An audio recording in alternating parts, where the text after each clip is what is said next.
Good. So just wanted to provide an opportunity to answer any questions that you might have about the television deal that was announced this morning. Don't have a lot of answers because you already know most of the details, if not all. Excited, a great opportunity for all of our athletes in the Big Ten Conference, and including UCLA and USC when they transition in 24. Unbelievable exposure for our institutions and the student athletes we serve. So really excited about the new diversity in our platforms, having Fox, who's been an unbelievable partner over the years, and then to add powerhouses like CBS and NBC and what they bring is just a phenomenal opportunity. Having the traditional linear network is important, but to be able to dip our toe a little bit stronger into the direct to consumer streaming is another great opportunity. So really excited about it, and you guys have all the details from the release, so I'll answer any questions you guys may have. Can you fill in the financial blank? No, I can't. There's a lot of details still being worked out on the financials. It will be significant, but it's not going to be what people are reporting. Yeah, I mean, when people are saying $1 billion, do you think, I mean, is that in the ballpark? Or well, you know, so people, and I don't know what their math is, but they're probably looking at the older deal and projecting what the current deal is and doing math. So we'll just have to wait and see, and as they finalize the actual contracts. You know, I was told that you and President Johnson asked hard questions of Kevin Warren, and during the whole process, what were the kind of things that you were concerned about? Not concerned, but what were your issues that you really wanted to make sure were addressed? Well, I think first and foremost, we needed to, and a great question, Bill, we needed to make sure that we had partners who understood who we are. And we're going to promote not just the games, but promote the student athletes and promote the institutions. You look at what NBC did with providing $100,000 per school in advertising dollars to be able to talk about the institutions. It harkens me back to when we did the Fox BTN deal at the beginning. We had institutional dollars in those packages for commercials and things of that nature. So that was important. We want partners who, and ESPN and ABC was that way before, but we wanted partners who understood that. Secondly, you know, the diversity in the marketplace that we are going to be in the top 3 markets in the country, we wanted to make sure there was access. So dipping our toe in the direct consumer through streaming, we needed to make sure we had a partner that understood. We're still sensitive to that. You know, there's people in our country and in our environment here in Ohio that struggle with that concept. So we need to try and ease our way into that and get people comfortable. It's kind of like mobile ticketing. And so we got to get there. So we wanted partners that way. But the money was huge because our expenses are going up every single year for all of our schools. And so whoever came to the table with good packages and the preliminary packages are outstanding, and that was important to us as well. What are your thoughts on not having ESPN be part of this? ABC, ESPN were great partners, and you know, we enjoy tremendous success with them as partners, and they're doing great for all of higher education and college athletics. So you know, it's a different marketplace, different world now with different platforms, and going to miss them, but we have new great platforms moving forward. I think, Clay, you were next. You said that a lot of particulars you don't know. Mm-hmm. How many appearances on each network, right? Scheduling, how does the league look in 24? Yep. A lot of things still to be. Yeah, we have a lot to do. You know, we've talked about no divisions, but we haven't finalized that decision. We need to come together and finalize that decision. We need to bring in Mike Bone and Martin Jarman into those conversations and start meetings around that. The television partners need to finalize the picks. You know, who picks first, who picks second, those type of things. We need to finalize, if we go no divisions, then what's our tiebreakers? I mean, there's just so many different things we need to ultimately get to that we just haven't gotten to yet because we're so focused on this. And Kevin's done a great job with this. The negotiations We're, like he said publicly, a chessboard, and really the moves were unbelievable, and he did a great job in masterminding this. But now we got to get down to the work. We got to get to the details. We have 8 games on Peacock, so how are those games determined and how they're selected? We have made a determination that in the future you won't know our conference games for the next year until sometime in October. I mean, we're used to having our games like 5 years, 10 years out. Well, that's going to change. And so we got to finalize that, what's the date? And so it's kind of like we're waiting for basketball schedules for this season right now. So it's a new culture for us, but it's important. And so there's just a lot of work to be done, and we're ready to roll up our sleeves with our new partners in the mix and try and determine what's best for us moving Is that forward. going to be based on like a schedule strength kind of thing, or how our teams are projected to be the next year? Don't know. We got to figure that out. We know it's a model we got to go to and include our television partners in that process and structure it and have them be a part of the conversation. Now that we have them, we can begin that conversation to determine that type of thing. Is it, based upon who's going to be strong next year, or based upon dates or whatever, go from there. CJ said he believes that the athletes should get a portion of the TV revenue. You're a big advocate for NIL for them. Is that something that they're considering? Is that still to be determined? Where are you Yeah, guys at with that? that's something we haven't discussed, but frankly, they're already getting a piece of the television revenue. When you aggregate in, you're all familiar with our circle of care and all the people that we put around our student athletes and trainers, strength coaches, sports psychologists, nutritionists, academic counselors, and just keep going around the list. And that's how we fund those positions. That's how we fund this building. That's how we fund this new field. That's how we fund the new field in the stadium. That's how we fund the security that we'll need for 103,000 people in the stadium and maybe 30,000 outside for the tailgating while the game is going on. So they actually already get a piece. It might not be directly in their pocket, but it's an investment in them. So that doesn't mean that the scholarship model might not change. I mean, this is the first year for us of the Austin distribution, where every single student athlete is getting over $5,900, which is about a $6 million hit to our budget. So they're already getting it. So do we do more down the road? Possibly, and that will be discussed, but not in the form of pay for play. Otherwise, I'm out.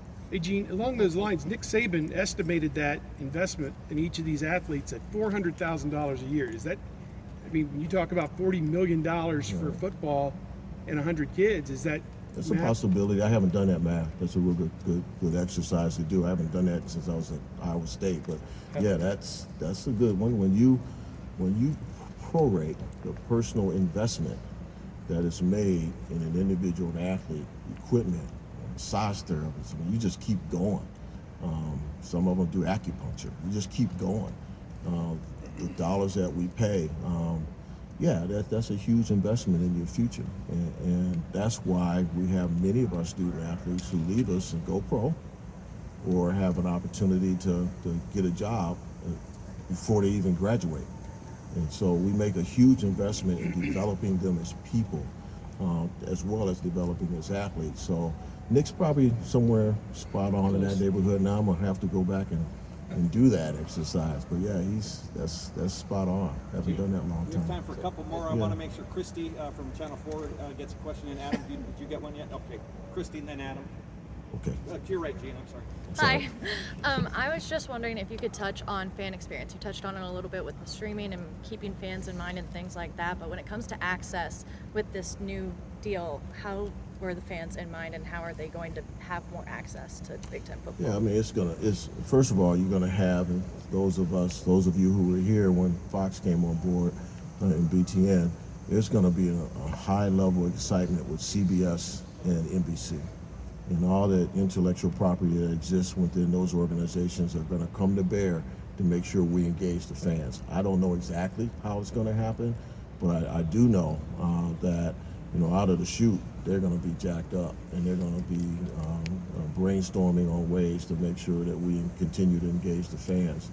When you look at the fact that NBC has NFL Sunday night, think about the Big Ten being mentioned in that space. And if you're Cleveland Browns fan like I am, I still am regardless, because that's my home. That's where I grew up. That's where I was bred. At the end of the day, if I'm watching that game, hopefully I hear about Big Ten, and I'm a fan. And so I think there'll be different things over time, but hard to say what they'll be. But I know that they're excited, and I know those producers, and they're jacked. It's going to be fun. Go ahead, Adam.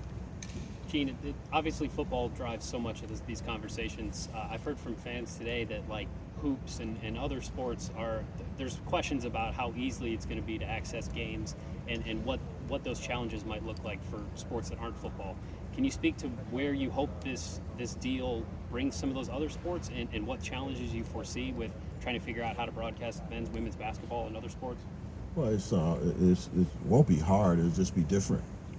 Fox is going to broadcast basketball games, and CBS is going to broadcast basketball games. For the first time, our women's basketball championship game will be nationally televised, so it won't be difficult to access. It'll just be different. Those games that end up on Peacock, yes, for some people it'll be different unless you're a Yellowstone fan like I am. You got Peacock already. So there's a reality that the platforms will be there. I think you guys have the charts, and it shows how many basketball games will be on Fox, CBS, and NBC. So I think it will be different, but not really that hard. Now, when it gets into some of the direct to consumer stuff, that might be more challenging for some, but otherwise, the linear platforms are just going to be what channel you turn to. And is there any possibility that basketball games could still remain on ESPN? There have been some reports that there could be a sub-package that could involve that. Yeah, that's a possibility. There's some inventory there, but I don't see that right now unless something happens. Obviously, Chris and I had a great conversation about this. He'll in our non-conference schedule, we'll schedule games against teams whose television package is ESPN, ACC, for example, or SEC, for example. So when we go there, we still have a presence on ESPN. So there'll be other schools in our league that will do that naturally. I'm sure, Tom at Michigan State will do the same. So we'll have a presence there. It'll just be probably not at home. Here we go. Austin, Austin, and Dan, and then we're going to wrap up. Gene, before you said expenses are rising every year, Yeah. and that's why this deal is important. Is that just because of the usual cost increases annually with operations, or are you already looking ahead, regardless of what your personal feelings are about paying players, That's right. revenue sharing, whatever, that there needs to be sort of a stockpile building? There you go. What do you want me to answer now? So you're right on. I mean, our current expenses, we have fixed expenses that just go up every year. Personnel services, game operations, officials, things of that nature just naturally go up. But then, to your point, looking down the road, does our scholarship model change to a point where we actually think about what other things beyond the Austin dollars do we allocate to the scholarship model to provide student athletes extra benefits? Because things may change in that space. So yeah, I'm looking down the road, but I'm also looking at that 5 to 7% that we have in increases every single year in some uncontrollable costs. I mean, travel costs this year for our teams, this is not just football, this is all sports, have gone up significantly.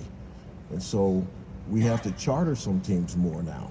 So that cost will rise. So I can just keep going on, but you're right. It's current expenses, and then I'm kind of trying to look down the road a little bit and praying that we have a 12-team playoff and there's more money there too.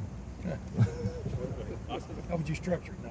Gene, do you think that the NBC piece increases the odds of Notre Dame joining the Big Ten? I know that the contract allows for expansion, the way it's written. Yep. Do you think that puts pressure on that? Yeah, I don't know. I'm gonna start out with my normal. I love my alma mater. Got a great education there, and hope and assume we're gonna beat them on September 3rd, like we historically have done. But I don't know. I really don't. I know that having ESPN helps, having NBC helps, but they're so ingrained in that independent culture. I think scheduling in the future may have something to do with it. I think whatever happens with the CFP and access may have something to do with it, but I'm not so sure this is going to move the needle that much for them. They really cherish their independence. Final question. But I love my alma mater. I know Separate weight plan. you've been someone who's advocated for opening up the college ball playoff to multiple Mhm. media partners. How integral do you think the Big Ten will be in those conversations now if you do have these three different partners that could potentially be a part of that? Yeah, that's a great question. I think that provides provides more avenues for those teams when it does go out to market to bid, because they will have familiarity in this space. And glad President Johnson's on the CFP board of managers, and my colleague Ward Manuel's on the selection committee. So Big Ten has a presence in that space. And so yeah, hopefully NBC and CBS now will bid on that when that opportunity presents itself.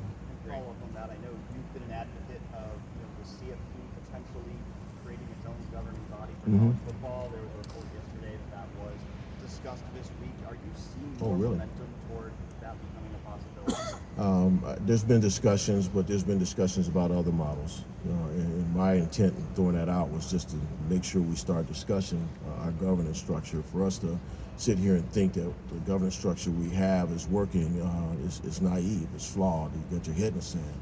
So I just wanted to create the conversation when I threw that out there. Although I do like that model, there's some other models that others have presented that are viable, and I'm curious about those. So the discussion around a new governance structure has gotten traction. The one that I proposed under the CFP has gotten some traction, as well as others. So that's what's most important. We're talking about it now. Who knows what the answer will be, but we're talking finally, and that's good. Well, I'm glad to hear that the president's talked about it. It's good news. Are you in favor of going pro divisions? Yeah, I am. Yeah. First time somebody's really asked me that question. But yeah, I am. Yeah. Well, I would go. To me, I'd go next week. But obviously it's a process. So I've gotten to the point where I'm comfortable going no divisions. In that, like I said earlier, we need to talk about tiebreakers. Those type of things, right? So we got to get down to the details around that. And but I also want to hear what our television partners have to say, which is why we've waited until we knew who they are. I don't know what their perspectives are. I want to hear it. So I'm in favor of it. I think it'll be better for us, particularly when UCLA and USC gets into the mix. Another reason we'll announce the next year's schedules in October. It gives you more flexibility to be creative, and so I'm in favor of it. Gene, thank you very much. Thank you, everybody.